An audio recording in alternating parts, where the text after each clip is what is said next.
എല്ലാ പ്രവർത്തനങ്ങളെയും നിയന്ത്രിക്കുന്നത് ബ്രെയിനാണ് എന്ന് നമുക്കറിയാം.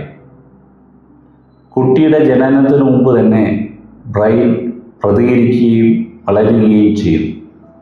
അമ്മയുടെ വികാരങ്ങളും ചിന്തകളും കുഞ്ഞിൻ്റെ മസ്തിഷ്ക വികസനത്തെ നേരിട്ട് സ്വാധീനിക്കുന്നുവെന്ന് ന്യൂറോ സയൻസിൻ്റെ ഇന്നത്തെ പഠനങ്ങൾ വ്യക്തമാക്കുന്നു. ഗർഭസ്ഥ ശിശുവിൻ്റെ തലച്ചോറ് എപ്പോൾ പ്രവർത്തനം തുടങ്ങും എന്ന് നാം മനസ്സിലാക്കേണ്ടതുണ്ട്. ഗർഭകാലത്തിൻ്റെ 3-4 ആഴ്ച മുതൽ തന്നെ ബ്രെയിൻ സെൽസ് രൂപപ്പെടാൻ തുടങ്ങും. 8 മുതൽ 10 വരെ ആഴ്ചകളാകുമ്പോൾ നാഡീ വ്യൂഹം